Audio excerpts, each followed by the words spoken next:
लाखों करोड़ों लोग वृंदावन जाते हैं, लेकिन क्या भगवान से मिलकर आते हैं? आपके घर में मंदिर है? मंदिर में भगवान है या मूर्ति है? इन सारे प्रश्नों के उत्तर आज इस प्रसंग से आपको मिलेंगे। यह प्रसंग बड़े ध्यान से सुनिएगा।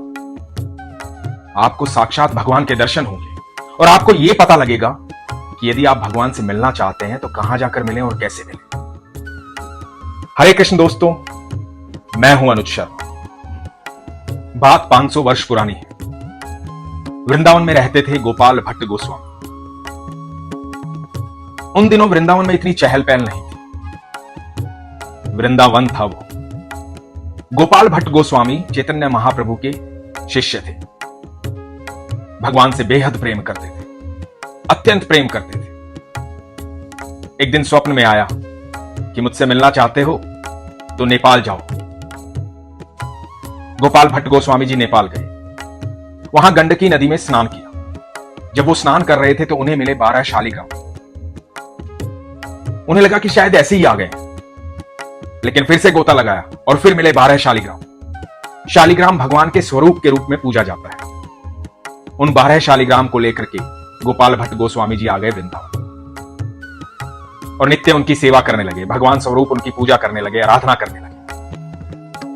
समय बीतता रहा। एक दिन हुआ यूं कि वृंदावन में एक सेठ आए। पहले दूर दराज से सेठ आते थे। बड़े बड़े लोग आते थे जो ठाकुर जी के भक्त वृंदावन आते थे संतों की सेवा करने के लिए, भगवान की पोशाक सेवा करने के लिए। तो गोपाल भट्ट गोस्वामी जी के पास भी वो सेठ आए, भगवान की पोशाक दी। तो गोपाल भट्ट गोस्वामी जी ने कहा कि मेरे पास तो ऐसे ठाकुर ही नहीं है जिनका मैं श्रृंगार कर सकूं, तो आप इसे वापस ले जाइए। सेठ जी ने लेने से मना कर दिया। सेठ जी ने कहा कि नहीं, ये तो आपको रखनी ही पड़ेगी। सेठ जी वो पोशाक देकर के, श्रृंगार का सामान देकर के चले गए।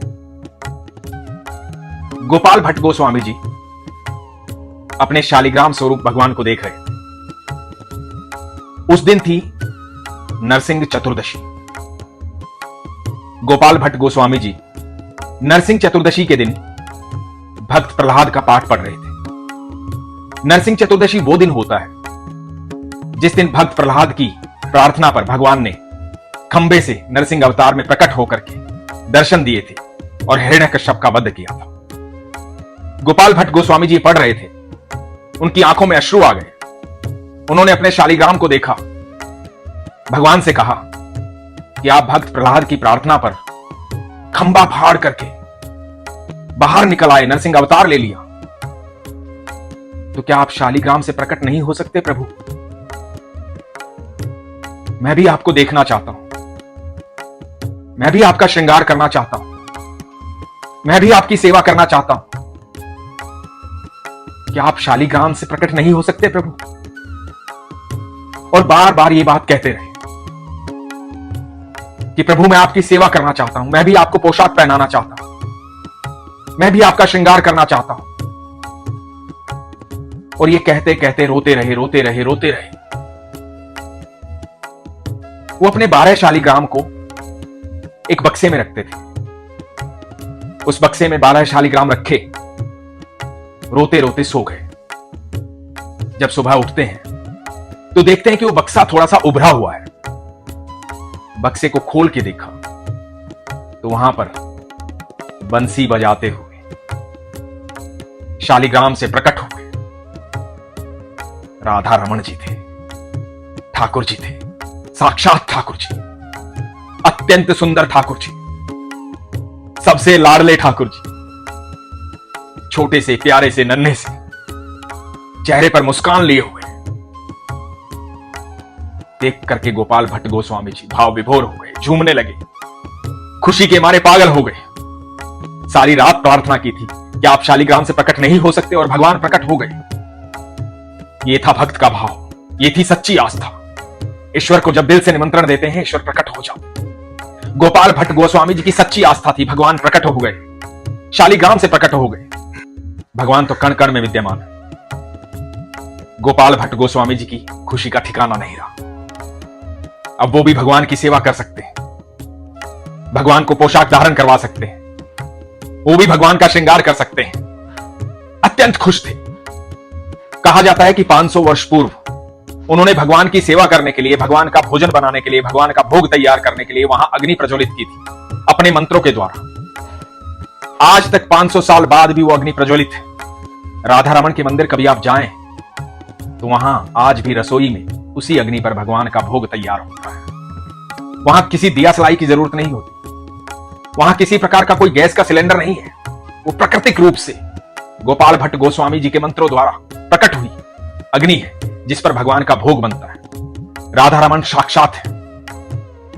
कई वैज्ञानिक आए जिन्होंने शोध किया। शालिग्राम से प्रकट हुए राधा रमन, एक भी जोड़ नहीं है पूरे विग्रह में। वो शालिग्राम से प्रकट हुए। उनकी खासियत ये है कि वो एकदम साक्षात है, सबसे लाडले हैं, सबसे सुंदर हैं, खूबसूरत हैं, नन्हे से हैं, सर्वशक्तिमान है, अनंत ब्रह्मांड के रचयिता हैं। बहुत सारे लोग वहां पर आते हैं, राधा रमन जी का फोटो लेते हैं, बार बार तस्वीरें लेते हैं और हर बार तस्वीर अलग आती है। आप कभी भी जब राधा रमन के मंदिर जाएं, ठाकुर जी से मिलें तो बड़े गौर से देखिएगा। यदि वो आपसे प्रसन्न होंगे तो आपको मुस्कुराते हुए दिखाई देंगे। उनकी दंतावली कभी भी दिखाई देती है। कभी 2 दांत दिखाई देते हैं, कभी पूरी दंतावली दिखाई देती है। आप उनकी कितनी भी तस्वीरें कहीं से भी ले लीजिए, आपको हर तस्वीर अलग दिखाई देगी। वो साक्षात है, भाव से प्रकट हुए हैं, प्रार्थना से प्रकट हुए हैं। वो साक्षात वहां पर विद्यमान है। जब आपकी सच्ची आस्था होती है तो आपके घर की मूर्त नहीं रहती है, वो साक्षात भगवान हो जाती है।